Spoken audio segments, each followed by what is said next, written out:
The defendant has had nearly 3 years to start the preparation of his defense to the state seeking the death penalty, and the record contains no evidence that the defendant was prejudiced in any way. What it do, RIZZLE crew? YNW Melly's been out of the picture for a minute now, but we did not forget about his situation. A couple of months ago, it seemed like there was not much to be said about Melly's situation. Death sentence was out of the picture. All that was uncertain about it was the date of his trial. However, things have been changing as of a few days ago. Looks like YNW Melly might end up getting the death sentence. So what happened and why the sudden change in the court's decision? In case you didn't know, back in 2019, YNW Melly got arrested for the murder of Anthony Williams and Christopher Thomas Jr., better known by their stage names YNW Sack Chaser and YNW Juvie. Even though he turned himself in to the police in January 2019, the crime actually took place a couple months earlier in October 2018. YNW Melly and his accomplice in crime, YNW Bortland, were found to be guilty of murdering their friends Juvie and Sack Chaser one night after they were coming back home from the studio. From the perspective of the prosecutor, Melly was the one who did the shooting and Bortland was an accomplice. The prosecutor claims that Melly and Bortland colluded in an attempt to get away with murder.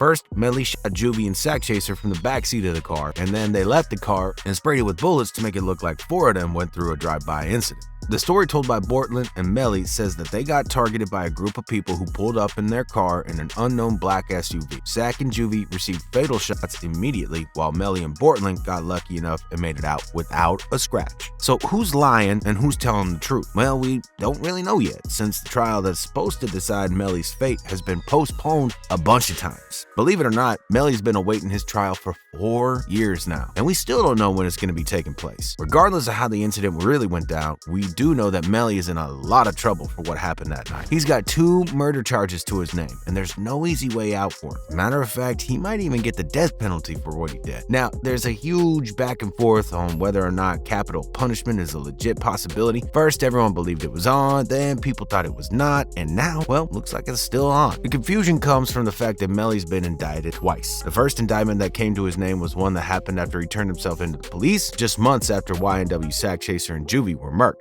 Given the nature of the indictment, namely, Melly's been involved in a double homicide and pretty much in cold blood. Prosecutors could have asked the court for capital punishment as the possible outcome of this trial. Under normal circumstances, prosecutors have 45 days to let the defendant and his team of lawyers know that they're going to pursue the death penalty. Otherwise, the trial is not going to take that into consideration. During that 45-day period, they started after the first indictment came in. That's exactly what happened. Melly's prosecutors noticed the court and demanded that they leave the death penalty in action. When the news came in about that, people started fearing the worst. Why? Well, the prosecutors did a good job in providing sufficient and convincing evidence in front of the court during the hearing. They really made it look like Melly was a stone-cold dude who capped 2 of his childhood homies without a slimmer of remorse. However, then came the so-called superseding indictment against Melly that added even more trouble to the first one. Second indictment came in, added more charges to its name, and included more people as well. Melly was also involved in an incident that took away the life of a deputy in Guilford, Florida in 2017. Because of that, the second indictment came in, and once again,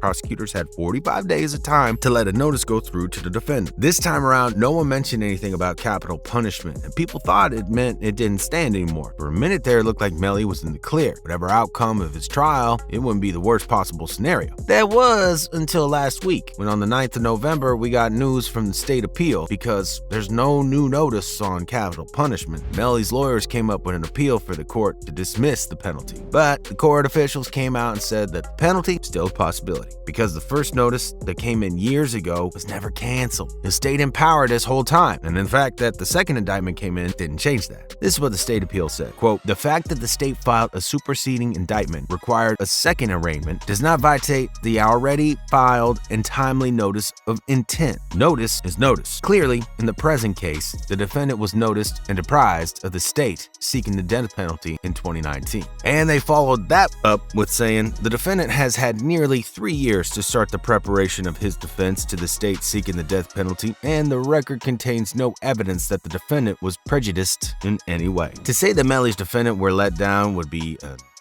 Yeah, an understatement. In their response to the press, Melly's attorney, Philip R. Horowitz, said that he and Melly were disappointed in the ruling, but that they look forward to the opportunity to argue our position before the justice. Even so, not all the boats are lost in this fight. The Supreme Court will have the last word in the case because of the fact that it's a very high-profile case and one that will make a lot of media coverage. They will not allow for any mistake to take place, and they're taking this one as seriously as they can. All the drama surrounding Melly caused those who are tuned into the entire case of Melly and his long-awaited trial to question what's really going on behind the scenes. Do they actually have something on Melly, and that's why they're keeping the penalty? One fan online wrote, "They must know something for him to put capital punishment back on the table." Another fan wrote, "I'm a Melly fan, but the more I listen to the music and the tone of his lyrics makes me think, well, he 100% did it." Now, things are looking scarier by the day for Melly. He and his lawyers are facing a daunting task, one that will require a lot of hard work and dedication if they want to succeed. On the other hand, it's also a very legit question to ask how likely the outcome of receiving a death penalty really is. There are cases with criminals committing crimes a larger scale than Melly who made it out without getting a penalty. All that Melly needs is just one of the 12 jurors to say no, and he won't be facing the worst of the worst. People on the internet know that too. That's why this comment says, to have all the juries say death penalty is going to be nearly impossible. Lastly, you might be wondering, why is it so goddamn important to get the penalty off the case completely? Well, if he's got the penalty in his case, the chances of his lawyers beating the case or getting a favorable outcome is as close to zero as you can get. In other words, there are very slim chances that he's going to find any success in trial. However, if they rule out the death penalty, well,